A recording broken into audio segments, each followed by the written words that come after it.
बच्चों class 11th के लिए जो हमारा हिंदी माध्यम का सीरीज चल रहा है, जिसको आप पेन एंड पेपर लेके आप बैठ जाओ और बेहतरीन सा नोट खुद बनाओ।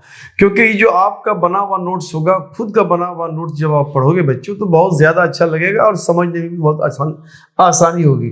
और ऐसा कुछ नहीं मैं छोड़ूंगा, इसमें आपको टोटल नोट्स जो 11th क्लास के लिए होता है, ये टोटल आपको फ्री ऑफ कॉस्ट मैं शुरू से आपको फ्री में दूंगा। आप हमारे साथ बने रहें और हमारे चैनल को सब्सक्राइब करते रहें, उसको आप अपने दोस्तों में शेयर करते रहें। तो शुरू करते हैं बच्चों आज का क्लास, भौतिक राशि का बीमा। भौतिक राशि का बीमा क्या है? कहते हैं 7 मौलिक भौतिक राशियों के घातांक को बीमा कहते हैं। हमारे पास जो मौलिक राशि है 7, जिसको हम लोग इंग्लिश में फंडामेंटल फिजिकल क्वांटिटी कहते हैं, तो ये जो 7 राशि है, ये 7 राशि में जो भी पावर होगा, घातांक का मतलब पावर होता है, जो भी पावर होगा उस पावर को हम बीमा कहते हैं। ठीक है। अब दूसरा आता है बीमीय सूत्र, यानी जो बीमा को दर्शाता है, यानी 7 मौलिक राशि जो है भौतिक के, उस मौलिक राशि पर जो पावर है वो पावर तो हो गया आपका बीमा। अब उस पावर को दर्शाने वाला जो सूत्र होगा, जो उस पावर को दर्शाएगा, जिसपे वो पावर होगा, उस पूरे को मिला के हम लोग बीमीय सूत्र कहते हैं। जैसे मान लिया कि हमने मीटर स्क्वायर कहा, मीटर स्क्वायर, तो मीटर क्या हमारा एक यूनिट है, किसका? एसआई में। जो हमारा 7 मौलिक राशि है, लंबाई का यूनिट है, एसआई यूनिट है मीटर स्क्वायर। तो ये हमारा यह लंबाई का मात्रक है।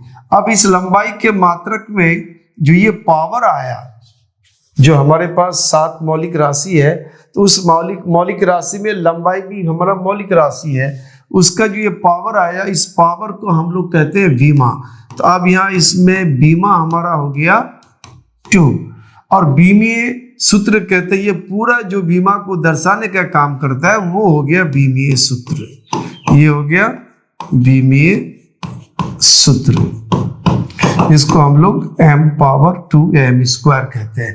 तो अब सवाल ये है बच्चों, कि हम लोग जब बीमीय सूत्र बनाते हैं ना किसी भी भौतिक राशि का, तो उसके लिए हम लोग करते क्या है, कुछ एक पर्टिकुलर चिन्ह, एक प्रतीक चिन्ह, एक सिंबल लेके चलते हैं। हम लोग इस तरह से इसको नहीं दर्शाते हैं। तो वो सिंबल मैं आपको लिखा देता हूं, आप उसको लिख लो। हम लोग उन सिंबल का यूज करेंगे, प्रतीक चिन्ह का यूज करेंगे। तो आप लगा अपने नोट्स पे लिखो बीमीय प्रतीक चिन्ह, प्रतीक चिन्ह। जैसे द्रव्यमान का हो गया, द्रव्यमान, तो द्रव्यमान का प्रतीक चिन्ह होगा कैपिटल M। एक्चुअली वो आया है इंग्लिश के लेटर मास से। मास का मतलब द्रव्यमान होता है, तो हम लोग मास का पहला लेटर यानी कैपिटल M ले लेते हैं, तो ये प्रतीक चिन्ह हो गया। उसी तरह से आप लंबाई लेते हो, लंबाई का, तो लंबाई के लिए हम लोग जो यहाँ पे L लेते हैं, इंग्लिश का लेंथ होता है, वहां से आया है। उसके बाद है समय, समय के लिए हम लोग यहाँ T लेते हैं।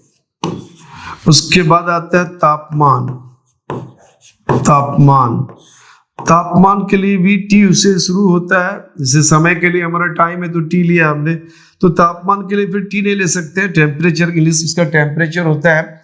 तो हम लोग करते क्या, तो यहाँ पे उसका जो एसआई यूनिट होता है केल्विन, केल्विन का K लेते हैं। उसके बाद आता है विद्युत धारा, विद्युत धारा, विद्युत धारा का 2 सिंबल है, कहीं तो उसके यूनिट एम्पियर का A लेते हैं, विद्युत धारा का एसआई मात्रक एम्पियर है, या फिर हम लोग एक और सिंबल लेते हैं I, कैपिटल I, विद्युत धारा।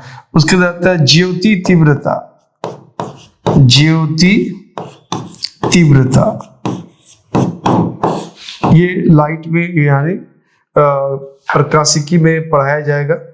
तो वहां पे ज्योति तीव्रता को हम लोग एसआई यूनिट में कैंडेला कहते हैं, तो कैंडेला का वहां पे CD लेते हैं, हम लोग CD सिंबल लेते हैं। ये तो हमारे पास कितने हो गए यहाँ पे, 1 2 3 4 5 6, अब एक हो गया लास्ट 7, वो है हमारा पदार्थ की मात्रा, पदार्थ की मात्रा। तो पदार्थ की मात्रा को हम लोग मोल कहते हैं। तो यहाँ पे MOL लिखते हैं, ये हमारा प्रतीक चिन्ह होगा। तो ये 7 मौलिक भौतिक राशि का ये बीमीय प्रतीक चिन्ह है, यानी बीमा जब दर्शाएंगे इनका बच्चों तो इन चिन्ह पे दर्शाएंगे। उसके आता है विमीय नियतांक। देखो फिजिक्स में बहुत सारा नियतांक ऐसा होगा, कांस्टेंट ऐसा होगा जिसका बीमा होगा, तो उसको विमीय नियतांक कहते हैं। जैसे यहाँ पे हम लोग कहते हैं गुरुत्वाकर्षण नियतांक, गुरुत्वाकर्षण नियतांक,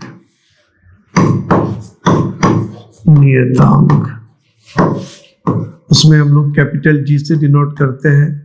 उसी तरह से आता है प्लांक नियतांक, इसको हम लोग स्मॉल h से डिनोट करते हैं। इन सब में जो है आपको बीमीय सूत्र इसके अंदर आता है, यानी इसमें बीमा होता है। इसमें कुछ ऐसा होता है जिसमें बीमा होता ही नहीं है, बिना बीमा वाले भी नियतांक होता है, जैसे पाई का कोई बीमा नहीं होता है। उसी तरह से एक्सपोनेंशियल फंक्शन का बेस E, इस पर भी बीमा नहीं होता है। तो ये दोनों मैथमेटिकल चीज है और इसमें कोई भी 7 मौलिक राशि इसके अंदर आता ही नहीं है, क्योंकि डेफिनेशन अगर हम लोग जाए बीमा का तो 7 मौलिक भौतिक राशि का जो पावर है वही होगा बीमा। तो ये 7 मौलिक भौतिक राशि इसमें आता ही नहीं है। गुरुत्वाकर्षण नियतांक ग्रेविटेशन पढ़ोगे या जब मैं पढ़ाऊंगा उसका क्लास में दूंगा तो वहां पे समझ में आ जाएगा, प्लांक कांस्टेंट भी आएगा आपको पढ़ाई के दौरान, वहां समझ में आ जाएगा कि इनके अंदर बीमा होता है, इसलिए वो बीमीय नियतांक है। उसके बाद आता है बच्चों कुछ बीमाओं, कुछ भौतिक राशियों का, व्युत्पन्न राशियों का बीमा निकालते हैं। तो यहाँ पे हम लोग लिखते हैं कुछ भौतिक राशियों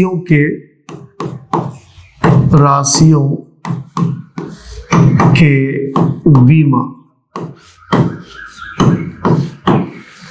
इसमें पहले ले लेते हैं हम लोग, जैसे लेते हैं हम लोगों ने क्षेत्रफल का बीमीय सूत्र।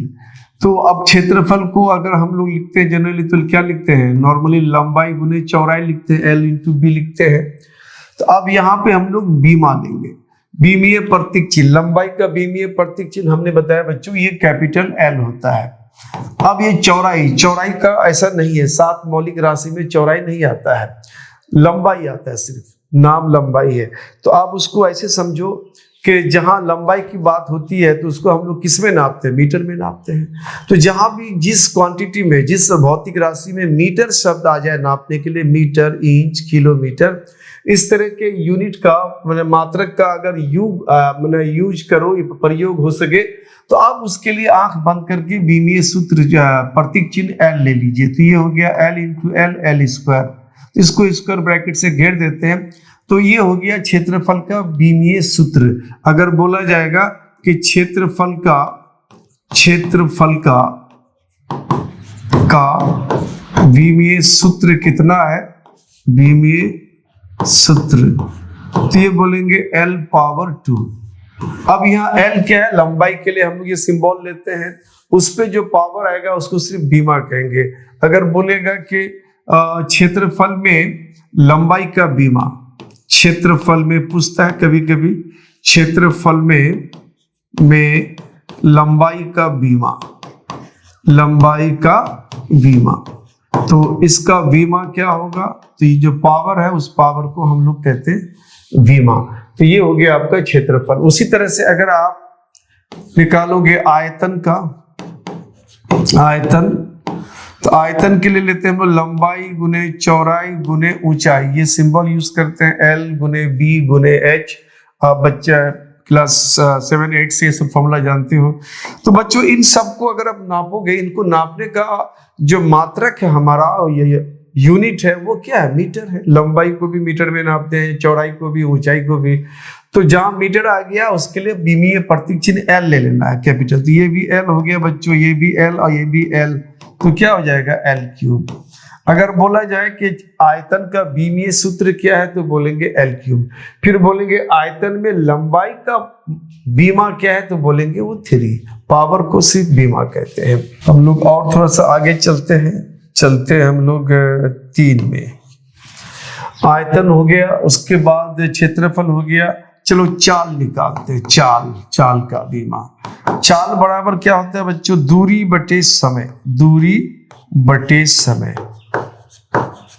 दूरी को आप किस में नापोगे? मीटर में। मीटर में नापोगे तो इसका सिंबल L हो गया। और समय का T होता है बच्चों, तो ये T को ऊपर ले जाओगे ना। कहते हैं कि किसी का भी पावर 1 रहता है वो नहीं दिखाया जाता है, तो जब ये T ऊपर चला गया तो ये पावर तो 1 दिखाते नहीं है, लेकिन ये ऊपर जाने के बाद पावर का साइन बदल जाता है। यानी अगर यहाँ सपोज 2 होता तो ऊपर जाने से -2 हो जाता। तो चूंकि यह 1 अंडरस्टूड है तो इसलिए ऊपर चला गया तो इसका साइन -1 वो दिखाना पड़ेगा आपको। तो ये हो गया चाल का बीमीय सूत्र। अगर बोलेगा चाल का बीमीय सूत्र बोलेंगे LT पावर -1। बोलेगा चाल में के बीमीय सूत्र में लंबाई का बीमा क्या है तो ये लंबाई L, उसका पावर 1 तो बोलेंगे 1। अगर बोलेंगे चाल में समय का बीमा क्या है तो बोलेंगे समय का बीमा यहाँ -1 है। उसी तरह से मान लो वेग के बारे में। वेग अगला देखते हैं। वेग बराबर होता है विस्थापन बटे समय। विस्थापन बटे समय। बच्चों विस्थापन को भी हम लोग मीटर में नापते हैं, इसलिए सिंबल यहाँ L आ जाएगा। और टाइम के लिए तो T होता है। इसका मतलब है कि LT पावर -1 ये भी आ गया। यानी वेग और चाल का बीमीय सूत्र सेम है। उसी तरह से त्वरण आता है। त्वरण बराबर होता है वेग बटे समय। एक्चुअली वेग परिवर्तन बटे समय होता है, तो हम लोग सिंबल या बीमीय सूत्र निकालते हैं, इसलिए शॉर्टकट चलते हैं। वेग बटे समय।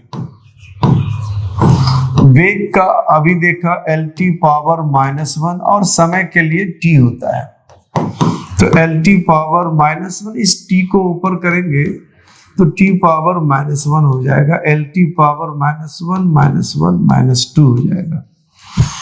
उसी तरह से अगर बल का निकालेंगे, बल बराबर होता है द्रव्यमान गुना त्वरण। थोड़ा सा छोटा फॉर्मूला तो आपको याद रहना पड़ेगा। तो द्रव्यमान का हो गया m और त्वरण का अभी हम लोगों ने देखा LT पावर -2, तो बल का हो गया MLT पावर -2। तो इस तरह से भौतिक सूत्रों के आपको बीमीय सूत्र निकालने के लिए आएगा।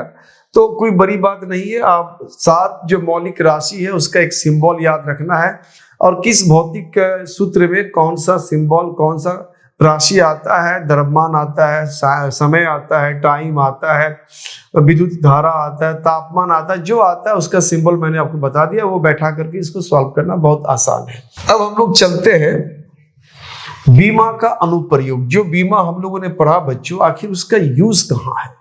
ये तो दिल में आता है, मन में आता है। कोई भी टॉपिक हम लोग पढ़ते हैं तो आता है कि जो टॉपिक पढ़ रहे हैं हमारे डेली लाइफ में, रोजाना जिंदगी में, जो हर दिन के हमारा मामलात है, उसमें इसका यूज कहाँ होता है, हमारे लिए कहाँ इसका इस्तेमाल होता है।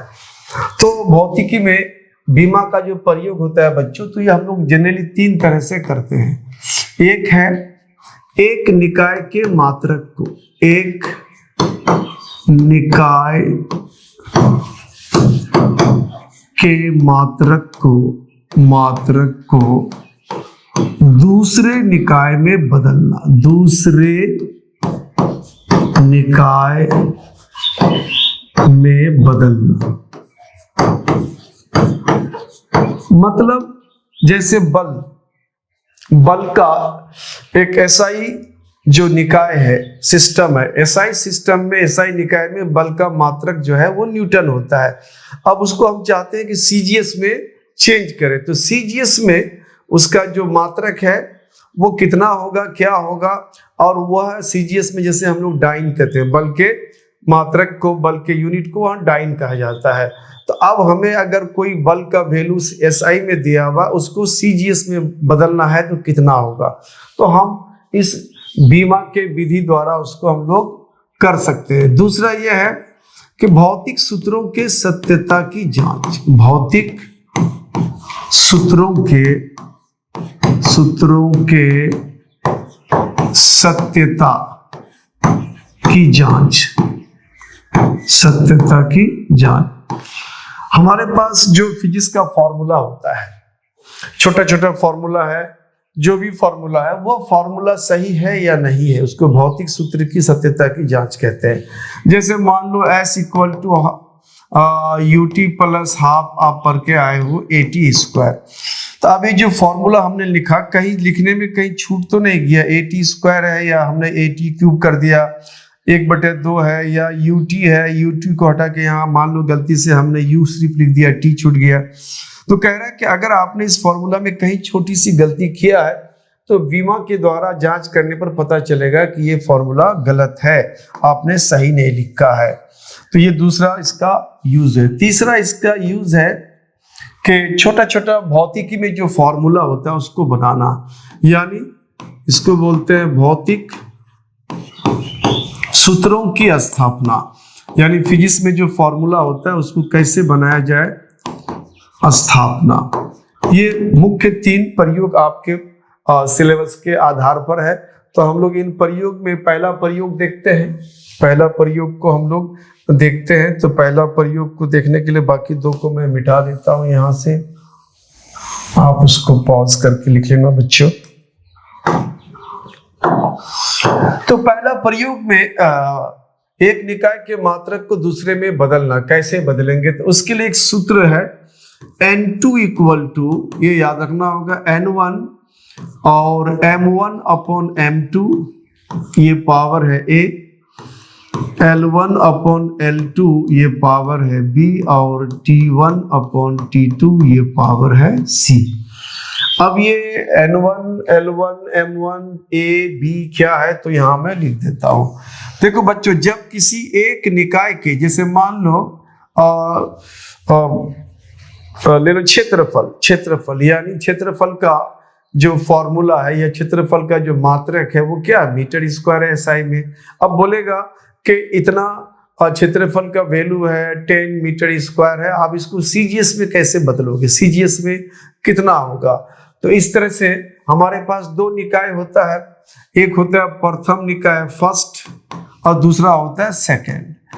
फर्स्ट जो दिया हुआ रहता है ये गिवन होता है, यानी ये दिया हुआ होता है, अंग्रेजी में गिवन कहते हैं। सेकेंड वाला जो है हम लोगों को निकालना होता है, इसको फाइंड कहते हैं।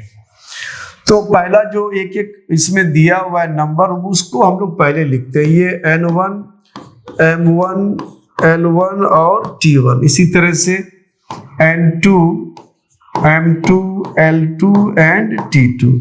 N1 कहते हैं मात्रक की संख्या, जैसे बोला 10 न्यूटन फोर्स, 10 न्यूटन बल को आप चेंज करो तो 10 हो गया हमारा मात्रक की संख्या। तो ये मात्रक की संख्या हो गया बच्चों प्रथम निकाय में।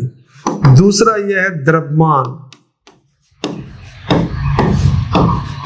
तीसरा ये लंबाई के लिए है प्रथम निकाय का, और ये समय के लिए है। यही चीज बच्चों यहाँ आ जाएगी, ये दूसरे निकाय का। आप पहले से दूसरे में जो बदल रहे हो कितना वैल्यू होगा, तो दूसरे में यहाँ पे ये सेम चीज यहाँ बैठा देना है। अब इसको हम लोग यूज करके देखते हैं कि इसका प्रयोग कैसे करते हैं। बहुत सिंपल प्रयोग है, मैं बता देता हूं। तो उसके लिए मान लिया, क्वेश्चन बना देता हूं मैं कि 5 न्यूटन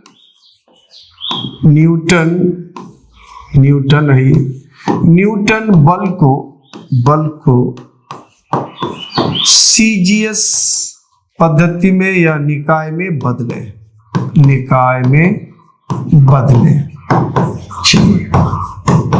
5 न्यूटन बल को आपको CGS निकाय में बदलने के लिए कहा गया है। तो यहाँ पे 5 न्यूटन, आपको न्यूटन बल का आपको ये बीमीय सूत्र आना चाहिए। तो सॉल्यूशन में हम लोग इसको देखते हैं। तो बल यानी फोर्स अंग्रेजी में कहते हैं, और इसका होता है बीमीय सूत्र बच्चों mLT पावर -2। अभी मैंने बताया इतना होता है। अब इसमें जो पावर छिपा हुआ या है दिया हुआ वो यहाँ पे ए बी सी से दर्शाया गया। m वाले में जो पावर होगा वो a होगा, तो यहाँ a यानी m का पावर √1। उसी तरह से l में लेंथ में जो पावर हो b, यहाँ पे लेंथ यहाँ क्या है l, उसका पावर हो गया b और यहाँ पावर √1 है। इसी तरह से t का पावर c है, ये है -2, ये बैठा दिया। उसके बाद हमें प्रथम निकाय फर्स्ट निकाय हमारा क्या है, तो न्यूटन दिया हुआ। न्यूटन का मतलब बच्चों एसआई में दिया हुआ ये। और सेकंड हमें जो निकालना है वो कह रहा है सीजीएस में क्या होगा वो निकालो। तो हमें यहाँ N1 M1 L1 और T1 बैठा देना। इसी तरह से N2 M2 L2 and T2 बैठा देना है। N1 जो है मात्रक की संख्या है, तो यह मात्रक की संख्या कितना है, 5 है। उसके बाद और ये M1 L1 T1 नहीं दिया हुआ है, तो M1 का मतलब हो गया द्रव्यमान। जब कोई चीज नहीं दिया हुआ हो तो उसका वैल्यू हम लोग इकाई में लेंगे। तो अब यहाँ पे अगर बोलेंगे द्रव्यमान को हम लोग 1 यूनिट लेंगे, यानी 1 SI में उसको केजी लिखते हैं तो इसको 1 केजी लिखेंगे। ये भी नहीं दिया हुआ है तो इसको 1 मीटर लिखेंगे और टाइम को 1 सेकेंड लिखेंगे। N2 यानी कितना होगा ये तो हमें निकालना है। अब ये वैल्यू मास, द्रव्यमान, लंबाई और समय, इसका भी सीजीएस में हम लोग इकाई वैल्यू लेते हैं, मात्रक लेते हैं। तो द्रव्यमान को सीजीएस में ग्राम कहते थे, यहाँ 1 ग्राम लिख देना है। लंबाई को सेंटीमीटर, 1 सेंटीमीटर। समय यहाँ भी सेकंड होता है बच्चों। तो पहले इसको हम लोग इस तरह से भर लेंगे। भर लेने के बाद अब हम लोग इसको कैलकुलेट करेंगे। अब इसका हम लोग कैलकुलेशन करते हैं कुछ इस तरह से। हम लोग वैल्यू बैठाते हैं, जैसे N2 बराबर होता है N1 M1 upon M2 power A और L1 upon L2 power B, T1 upon T2 power C। ये सूत्र आपको याद रखना पड़ेगा। N1 ये सारा वैल्यू डेटा में आपको मिल जाएगा। यहाँ N1 कितना है बच्चों, 5 है। M1 भी दिया हुआ है 1 kg है, 1 kg। M2 जो है वो 1 ग्राम है। पावर A, आप देखो A का वैल्यू यहाँ 1 है तो यहाँ 1 बैठा दो। इसी तरह से L1 का वैल्यू देखो यहाँ पे 1 मीटर है तो यहाँ पे 1 मीटर लिखेंगे। और उसके बाद L2 यहाँ 1 सेंटीमीटर है और उसका पावर B का वैल्यू यहाँ 1 है। T1 1 सेकेंड, T2 भी 1 सेकेंड और पावर है C -2 है। तो इसको भी थोड़ा सा हम लोग सॉर्ट आउट करते हैं। अब करना क्या है, ये सब जो यूनिट आया है ना, जैसे सेकेंड, मीटर, सेंटीमीटर, केजी, ग्राम, इन सबको कैंसिल करना होता है, बस यही काम करना है। तो जैसे अगर देखा जाए बच्चों, ये ग्राम और ग्राम कट जाता है, ग्राम कट जाता है, मीटर कट जाता है, सेकेंड कट जाता है। अब बचता क्या है, यहाँ बचता 1/1 तो 1 ही होगा। उसके बाद यहाँ के बच गया, के का मतलब किलो होता है। तो मैंने आपको प्रीफिक्सेस वो दे रखा, योटा, जेटा, हेक्सापेटा, टेरा, गीगा, मेगा, किलो। वहां से आप किलो के मतलब किलो का वैल्यू लाओगे तो किलो का मतलब हो गया 1000, यानी 10 पावर 3 होता है। किलो का मतलब 10 पावर 3। पावर 1/1 वैसे भी नहीं दिखाते। अब देखो 1/1, यहाँ पे नीचे जो है सेंटीमीटर रह गया। सेंटीमीटर, सेंटी का मतलब होता है 10 पावर -2 और इसका भी पावर 1 है, वो भी नहीं दिखाते। यहाँ सेकंड कट गया, 1/1 1 ही होगा। अब 1 का पावर कुछ भी है तो बच्चों 1 ही होगा। अब ये हो गया 5 10 पावर 3 और ये 10 पावर जो माइनस है ना उसको ऊपर कर लेते हैं तो प्लस हो जाएगा। तो ये 5 और 10 पावर 3 + 2, ये 5 हो गया। बदल गया हमारा सीजीएस में, और सीजीएस में हम लोग इसको डाइन कहते हैं। क्या कहते हैं बच्चों, डाइन। तो इतना डाइन हो गया। तो बीमा का ये पहला अनुप्रयोग है। उसके बाद हम लोग इसका दूसरा अनुप्रयोग देखते हैं। दूसरा अनुप्रयोग है भौतिक सूत्रों के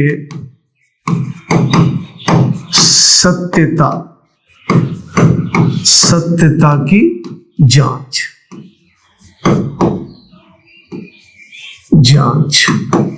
है सत्यता की जांच। इसके लिए बच्चों एक हम लोग सिद्धांत पढ़ते हैं जिसको बोलते हैं समांगता का सिद्धांत। समांगता का सिद्धांत।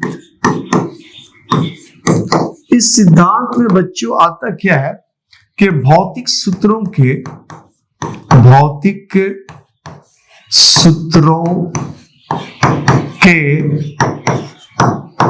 प्रत्येक पद का विमा समान होता है। यानी जितना भी भौतिक सूत्र में टर्म्स होता है, पद होता है, उन सब का बीमा एक जैसा होता है, बीमा अलग अलग नहीं होता है। जैसे मान लो, अभी इसको हम लोग जो है या सूत्र में देख लेते हैं, देखते समझ में आ जाएगा।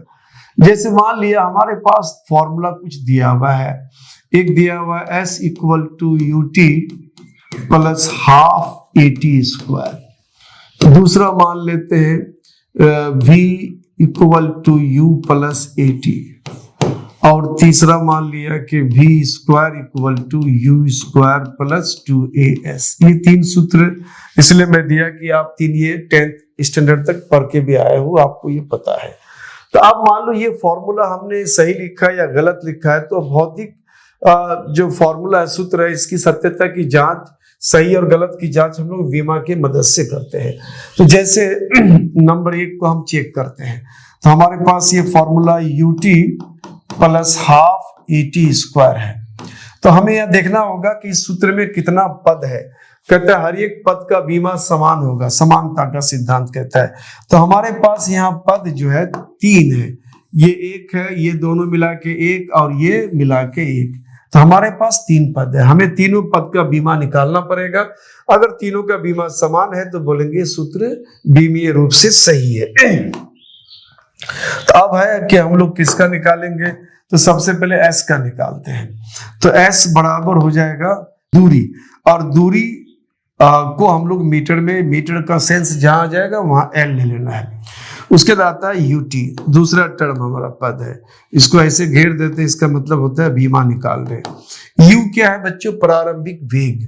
प्रारंभिक वेग, वेग कोई भी रहेगा, कोई भी वेग हो, वेग के लिए एक ही फॉर्मूला है, यानी LT पावर -1, विमीय सूत्र में यही सूत्र है। तो ये हो गया U के लिए LT पावर -1, और बगल में T टाइम है, टाइम का जो है विमीय प्रतीक चिन्ह T होता है। थोड़ा इसको सॉर्ट आउट कर लेंगे L, और ये T पावर -1 इसको नीचे अगर कर दे तो T पावर +1 हो जाएगा, और एक पावर नहीं दिखाते हैं तो यहाँ T कट जाएगा, तो क्या बच गया L, यानी इसका भी विमीय प्रतीक चिन्ह है, सूत्र जो है L आ गया। उसके बाद आता है हाफ AT स्क्वायर, इसका निकालना है। बच्चों ये जो बीमा होता है, ये बीमा 7 मौलिक राशियों के लिए होता है सिर्फ। तो 7 मौलिक राशियों में ये 1/2 ये जो संख्यात्मक मान हमारा नहीं आता है, इसलिए इसका नहीं लेंगे। उसके बाद आता है A एक्सीलरेशन का, एक्सीलरेशन का हमने बता दिया है, तो ये LT पावर -2 होता है, और फिर बगल में ये टाइम है T, कैपिटल T हो जाएगा, स्क्वायर है तो स्क्वायर कर दिया हमने। यहाँ LT का पावर -2 है, उसको नीचे कर देंगे तो T का पावर +2 हो जाएगा, और बाजू में यहाँ T स्क्वायर है, ये कैंसिल हो जाएगा, तो ये क्या बचेगा बच्चों, L बचेगा। इसका मतलब है अगर हम देखें कि इस सूत्र में तीनों पद का जो है डायमेंशनल फॉर्मूला, या यूं कहो जो कि बीमा सब में सेम है, यहाँ भी L है, L है, L है। इसका मतलब बीमीय विश्लेषण से ये सूत्र हमारा सही है। तो ये हमारा दूसरा प्रयोग हो गया। अब उसके बाद हम लोग इसका तीसरा अनुप्रयोग देखते हैं। तो इसका जो तीसरा अनुप्रयोग है बच्चों, वो है छोटा छोटा, फिजिक्स में छोटा छोटा भौतिक सूत्र बनाना। तो यहां लिखेंगे भौतिक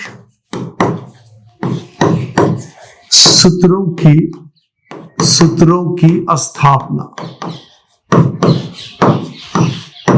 उसके लिए क्वेश्चन के शक्ल में मैं इसको समझाने की कोशिश करता हूं, समझ जाओगे। पहला मैंने इसमें दे दिया क्वेश्चन के सरल लोलक, चलो बहुत सारा है, सरल लोलक सिंपल वाला ले लेता हूं मैं। सरल लोलक का आवर्त काल आवर्तकाल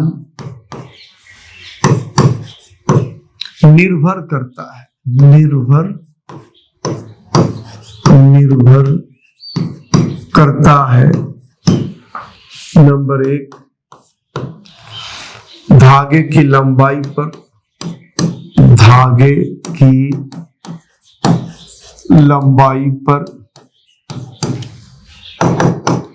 दूसरा, दोलक के द्रव्यमान पर, दोलक के द्रव्यमान पर। तीसरा, गुरुत्वीय त्वरण पर,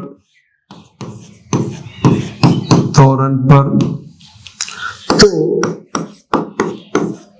विमीय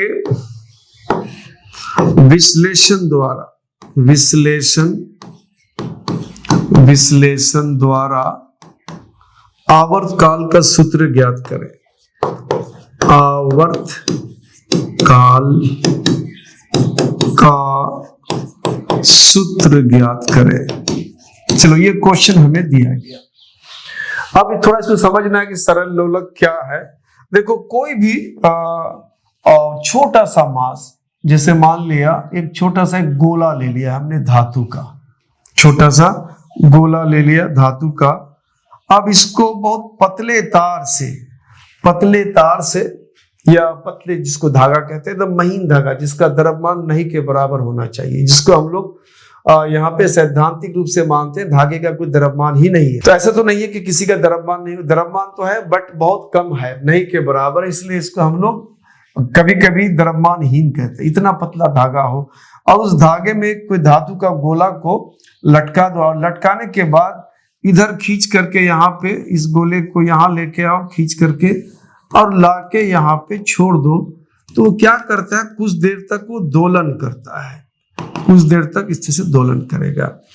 तो इस पूरे को हम लोग सरल लोलक कहते हैं, और ये धागे से जो लटका हुआ है उसको हम लोग लोलक की लंबाई कहते हैं।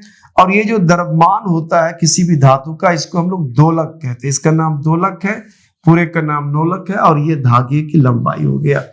अब इसको यहां से खींच के आपने यहां लाके छोड़ दिया, तो ये जो है यहां से खिसक के यहां आएगा, फिर दोबारा वापस आएगा। तो यहां आपने जो ही छोड़ा, यहां आने के बाद दोबारा इस जगह वापस आएगा, जो समय लगेगा उसमें, उसी का नाम है आवर्तकाल। तो कह रहा है कि ये आवर्तकाल का सूत्र क्या होगा, और यहां दिया हुआ है कि आवर्तकाल किन किन पे निर्भर करता है। तो उन्होंने दे रखा है कि धागे की लंबाई पे, हम लोग सिंबल में इसको L ले लेते हैं, लोलक के द्रव्यमान यानी छोटा सा m ले लेते हैं, और गुरुत्वीय त्वरण उसको हम लोग स्मॉल g कहते हैं। मान लिया ये 3 चीज पर ये निर्भर करता है, तो हमें इसका सूत्र ज्ञात करना पड़ेगा। तो सूत्र हम लोग कैसे ज्ञात करेंगे? सूत्र ज्ञात करने के लिए हम लोग इस कथन के हिसाब से चलते हैं। कथन में क्या कहता है? कथन में कहता है कि जो टाइम पीरियड है, आवर्तकाल है, उसको कैपिटल T से डिनोट करते हैं। ये निर्भर करता है, निर्भर के लिए यहाँ समानुपाती चिन्ह देते हैं। किस पे? धागे की लंबाई। हमने धागे की लंबाई L लिया, इस पे निर्भर करता है। तो क्या सूत्र में धागे की लंबाई के ऊपर क्या स्क्वायर होगा? कोई भी सूत्र लेते हैं तो किसी में पावर आता है कुछ, किसी में कुछ, क्या इसका कुछ पावर होगा? ये बताया नहीं गया है, तो हम लोग नहीं पता है तो हम इसका पावर A मान लेते हैं। अगर कुछ पावर है तो A का वैल्यू आएगा, नहीं है तो नहीं आएगा। दूसरा कह रहा है कि द्रव्यमान पर, दोलक के द्रव्यमान M, और उसका भी कोई पावर हो सकता है, नहीं पता, B मान लिया। और ये G पर, यानी इस पर भी नहीं पता है, तो इसको भी हमने मान लिया पावर से। ये G क्या है बच्चों? ये एक्सीलरेशन ड्यू टू ग्रेविटी है, यानी जब कोई चीज धरती से ऊपर की तरफ ले आके उसको छोड़ दोगे तो वो नीचे की तरफ आता है। यानी धरती जो है, पृथ्वी जो है, ये आकर्षण बल लगाता है, जिसको हम लोग गुरुत्वाकर्षण बल कहते हैं। तो गुरुत्वाकर्षण बल जब इसमें लगता है, नीचे की तरफ जाता है, तो जाते हुए में त्वरण उत्पन्न होता है। न्यूटन साहब ने गति के नियम में ये बोल रखा है कि जब भी किसी बॉडी पर बाहरी बल लगता है तो उसमें त्वरण उत्पन्न होता है। तो किसी बॉडी पर अगर गुरुत्व का बल लगता है, पृथ्वी का आकर्षण बल लगता है, त्वरण उत्पन्न होगा। उसी त्वरण को हम लोग यहाँ स्मॉल g कहते हैं, और g का वैल्यू रफली हम लोग याद रखते हैं 9.8 मीटर पर सेकंड स्क्वायर। चलो, ये हमारा एक कथन के हिसाब से हो गया। और यहाँ समानुपाती चिन्ह को हटा के अगर हम कांस्टेंट कुछ गुना कर दे इधर, तो यहाँ पे ये इक्वल हो जाएगा। तो l power a, m power b and g power c, इसको रास्ते में रखते हैं। यहाँ जो k आया तो k को बोलेंगे विमाहीन नियतांक है, विमाहीन समानुपाती नियतांक है, समानुपाती नियतांक है। अब इसको हम लोग थोड़ा सा कोशिश करेंगे सॉल्व करने का। तो सॉल्व करने के लिए हम लोग इसको चलते हैं यहाँ, इसको मैं यहां से करता हूं डिलीट। अब इस सूत्र में यहां लिखते हैं एक से।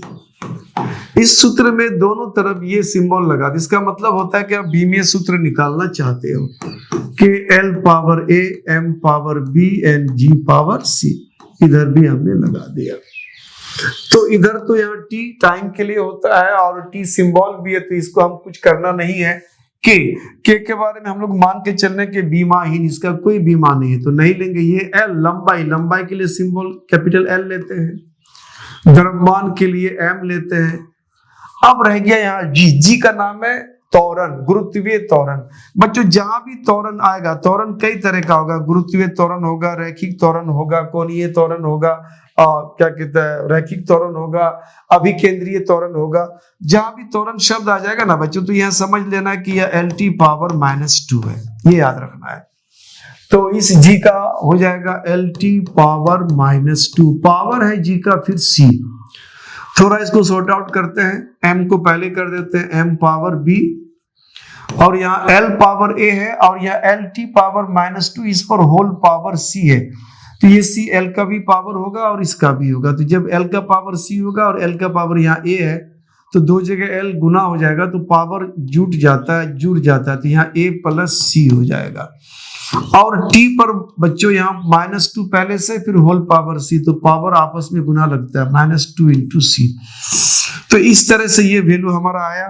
देखो यहाँ पे इस साइड में हमारा m l t है, इधर सिर्फ t है, तो हम ये मान के चलेंगे m नहीं है हमारे पास, इसका पावर 0, l भी नहीं है पावर 0, और t है, यहाँ पे t है। क्योंकि किसी पर भी पावर 0 करोगे बच्चे ये 1 हो जाएगा, ये भी 1, ये भी 1 हो गया, तो t का पावर यहाँ सिर्फ 1 रह गया, यानी t रह गया।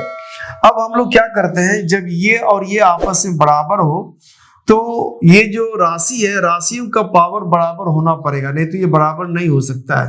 तो अगर राशियों के पावर को मिलाया जाए, द्रव्यमान यहाँ b है, तो यहाँ b का पावर यहाँ 0, वैल्यू यहाँ 0 है, और l का यहाँ a प्लस c है, तो यहाँ l का यहाँ पे 0 है, t का यहाँ पे -2c है, तो यहाँ t का पावर 1 छिपा हुआ है, यहाँ 1 है। तो ये हम लोग को थोड़ा सॉल्व करना पड़ेगा। ये 1 है, क्या बच्चों, ये 1 है।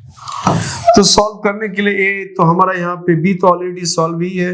अब यहाँ 2c -2c = 1 है, तो c = हो जाएगा -1/2, हमारा c भी निकल गया। अब a निकालना है, तो a प्लस c कितना हो गया 0, a = हो जाएगा, c इधर कर ले -c, और c का वैल्यू हम निकाल चुके हैं -1/2, तो ये कितना हो जाएगा -1/2, यानी हमें क्या क्या मिल गया, a मिल गया 1/2, b मिल गया 0, और c मिल गया -1/2। तो हमने ये सारा चीज सॉल्व कर लिया। अब ये a b c को हम इस सूत्र में बैठा देते हैं, हमें इसका आवर्तकाल का सूत्र मिल जाएगा, तो आप यहाँ पे चाहो तो इसको सॉल्व कर सकते हो। तो लिखो, आता है आवर्तकाल हो गया के, और l का पावर क्या है बच्चों, l का पावर हाफ है, तो l का पावर यहाँ हाफ कर दिया, और उसके बाद m का पावर b का वैल्यू यहाँ पे 0 है, और g का पावर c ये -1/2 है। तो ये हो गया k, l का पावर 1/2, और किसी का भी पावर 0 करने से 1 हो जाता है, और इसका पावर माइनस है, तो नीचे कर दोगे तो पावर हो जाएगा प्लस। तो अगर हम लिखें l, और ये 1 से गुना, ये भी 1 से, तो ये सब मिला के यहाँ क्या जाएगा, l पावर हाफ हो जाएगा। यहाँ भी g पावर क्या हो गया, हाफ हो गया, और ये हाफ पावर को बच्चों स्क्वायर रूट कहते हैं हम लोग, यानी दोनों पे हाफ है, दोनों का स्क्वायर रूट हो गया, यानी टाइम पीरियड का बीमीय विश्लेषण द्वारा ये सूत्र आ गया। तो बच्चों बीमा का अनुप्रयोग भी हम लोगों ने देख लिया, ये इतने तरह से इसका प्रयोग हम लोग करते हैं। अब बच्चों इसमें बीमा का कुछ परिसीमा है, कुछ उसका हद है, यानी हर जगह बीमा हमारा 100% सत्य नहीं है या 100% एक्यूरेट सही वैल्यू नहीं देता है। तो हम लोग बोलते हैं बीमा का कुछ सीमाएं हैं या त्रुटि भी कह सकते हैं उसको, उससे ज्यादा एक हद है, उससे ज्यादा काम नहीं कर सकता है वो। तो इसको लिखते हैं हम लोग बीमा की परिसीमाएं, परिसीमाएं,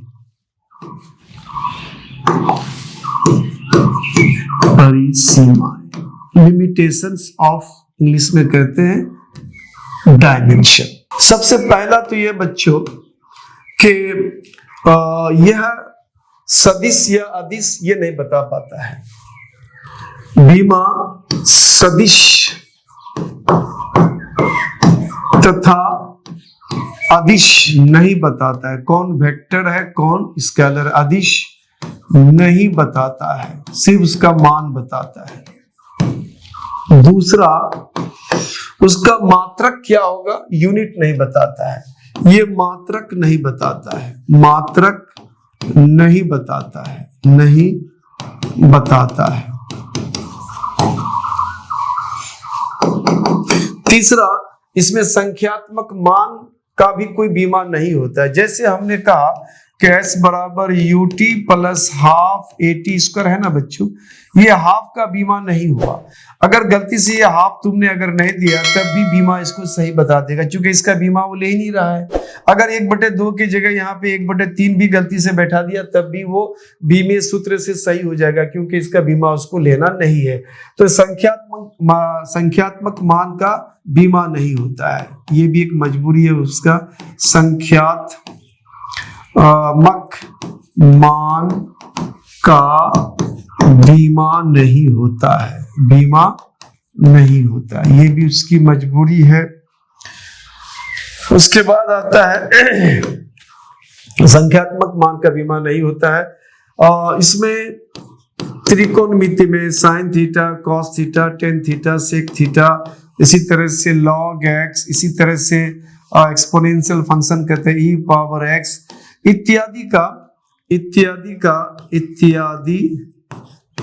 का बीमा नहीं होता है। इन सब का कोई बीमा नहीं होता है, बीमा नहीं होता है। तीसरा, नेक्स्ट चौथा, पांचवा 1 2 3 4 5, इसमें जो हम लोग छोटा छोटा सूत्र बनाते हैं ना बच्चों, तो ये बहुत बड़ा सूत्र आप नहीं बना सकते। जैसे यहाँ पे 3 पद वाला सूत्र है, 1 2 और ये 3, ये सूत्र आप बीमा के द्वारा नहीं बना पाओगे। 2 पद वाला, जैसे मान लो बल बराबर होता है द्रव्यमान गुने त्वरण, एक इधर है एक इधर है, तो इस तरह का छोटा छोटा सूत्र आप बना सकते हो। अभी हम लोगों ने बनाया ना t बराबर क्या कहते हैं, उसमें 2 पाई तो हमने लिया नहीं, यहाँ पे हम लोगों ने k रखा है, तो ये k √L/G, तो ये एक टर्म माना जाता है, एक पद, और ये एक पद, 2 पद। तो इसका हम लोग आराम से बीमीय विश्लेषण द्वारा उसका सूत्र निकाल लिया। लेकिन हम लोग बड़े 3 4 5 अगर पद वाला टर्म वाला तो उसका नहीं निकाल पाते हैं हम लोग इसमें बीमीय सूत्र से। केवल 2 पद वाला सूत्र स्थापित होता है। तो इस तरह से कुछ बीमा की परिसीमा है, या मतलब उसकी मजबूरी है जो ये नहीं बता पाता है। तो बच्चों, ये बीमा वाला जो हमारा टॉपिक है ये हमने खत्म कर दिया। आप होप कि आप बेहतर नोट्स बना लिए होंगे अपने राइटिंग में, और उसको आप बेहतर तरीके से पढ़ो। इस तरह से हमारा क्लास 11th के लिए बच्चों ये सिलसिला जारी रहेगा। आपको पूरा नोट्स, पूरा बेहतरीन तरीके से आपको मैं नोट लिखवाऊंगा, और अच्छी तरह से मैं छोटी छोटी चीजों को क्लियर करूंगा। होप कि आप इसको पसंद करेंगे। Thank you for watching my channel.